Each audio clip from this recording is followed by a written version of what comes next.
What's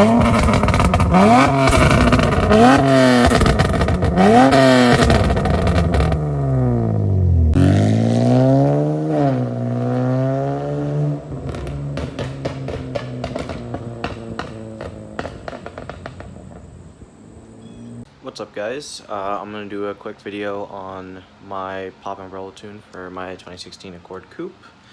Let me know what you guys think in the comments. I'll go over everything throughout the video, so here, let's get right into it. So it's on Tyne coilovers with niche wheels. It has a straight pipe all the way back to a 4-inch valve muffler system. Don't mind the tape, it's taped up right now because I haven't hooked up the valve system. Here's a quick little start. It's a little warm, so.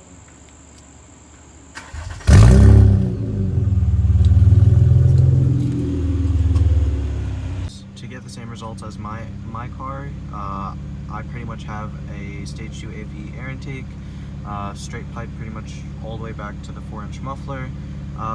The only thing that's not really custom, I would say, would probably be the PCDs, which are the pre-cat deletes for this car. Honda does the cats and the headers in one. When you want to do a cat delete, you usually either get the high flow cats or the complete full cat deletes. I'll do a quick drive so you guys can hear it through the windows, and then I'll close up the windows, you guys can hear it. And then once I get the valve system hooked up, I will do another video on it. But I did get a lot of requests to do it, so I was like, okay, fuck it, let's do it. So cruising around, the car's pretty much completely normal. It's not too loud. It does get droney, but once the valve is hooked up, it's not going to be that much of an issue. So for around 2K, this car has a fuel cut setting you can set up in KTuner, which I'll go in more in depth to when I actually am done. But whenever you let off at 2K, there's a value in KTuner you can adjust that it'll essentially keep the fuel going past a certain point. So I believe the stock value is set to 120, and I have mine set to about 350 in second, third, and fourth, because those are the few gears you know you're cruising around in town, and you might want it to sound kind of nice. So I'll do a quick downshift.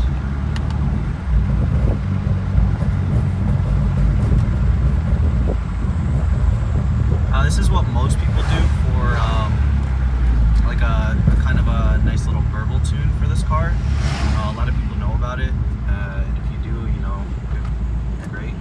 But a lot of the stuff that people don't know is the ignition cutting up top when above around 3K. It's going to be in the maps, which I will show later on, but I'll do a little test of this right now.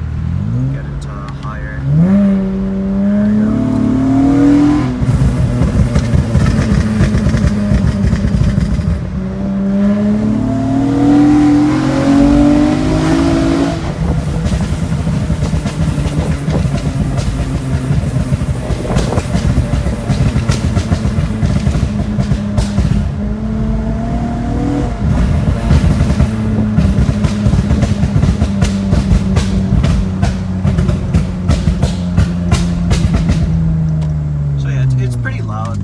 I'd say on a scale of like 1 to 10, it's probably like a 7 or an 8. Definitely brakes next on like local roads, and a lot of the pops happen right above 3K, which is what I have it set to.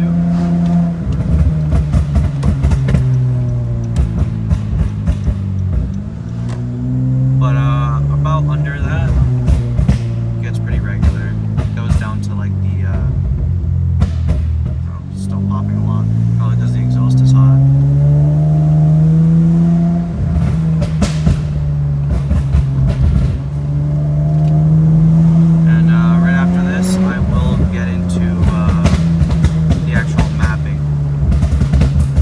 What's up, everybody? Sorry for the shitty mic quality. My headset kind of broke before, so I'm kind of shot. But yeah, let's get right into it. So, the things that are essentially done to my maps, I'm going to give full credit to Tuning by Nick. He helped me a lot. I would go check out his channel on his Instagram. It's Tuning by Nick.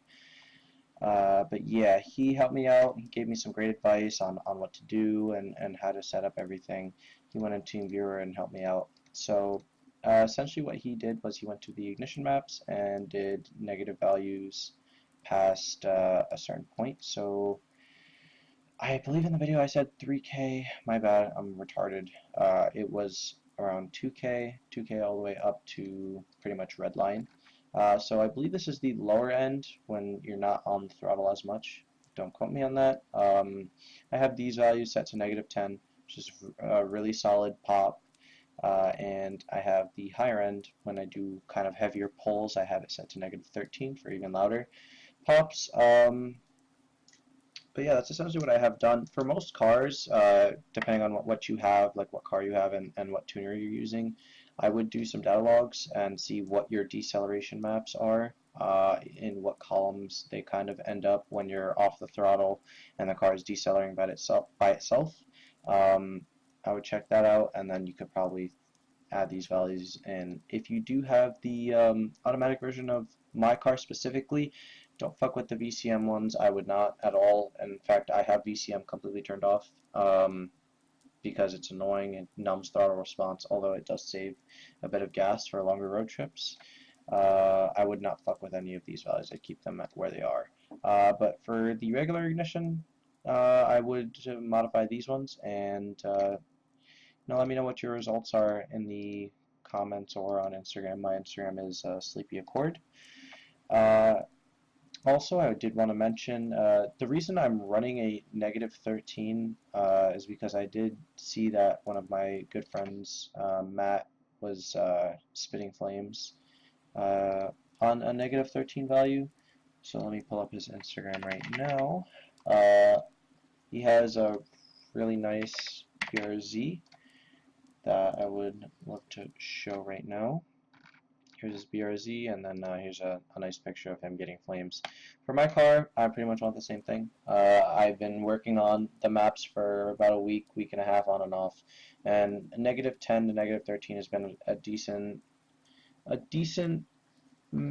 bit good, but I might modify it later on, see if I can get some better results. I have been pretty inconsistent with the flames, but I'm sure now with the full straight pipe versus my old setup with the Vibrant ultra quiet resonator, I wasn't getting them that often. But I'm sure now, if I do get someone to do some roller shots or take a video, I will probably spit flames on the highway and stuff. But yeah, let me get into the fuel cut settings I was talking about before. I believe I said earlier in the video that it was at 350. Sorry, I meant 400. I have it set second, third, and fourth at 400, and then fifth is at 300. Sixth, I wouldn't fuck around with even if you could, because it's your gas mileage saving gear. You're not really going to be doing like full-blown fucking pulls and letting off and wanting pops in like sixth gear. It's not that big. Plus, if you do want flames, I'd suggest actually shifting down your car to a higher RPM so it pushes more out the exhaust, equaling bigger flames. But yeah, that's about it. Let me know if you have any questions in the comments. If you do have any questions about tuning specifically, what kind of risks, I would hit up a tuner near you, or Tuning by Nick, or just any tuner in general, or someone who's knowledgeable in tuning. And I also wanted to say I am not liable for anything you do to your car. If you blow up your car, well, you're shit out of luck because I'm not responsible. And yeah, that's about it. Thanks for watching.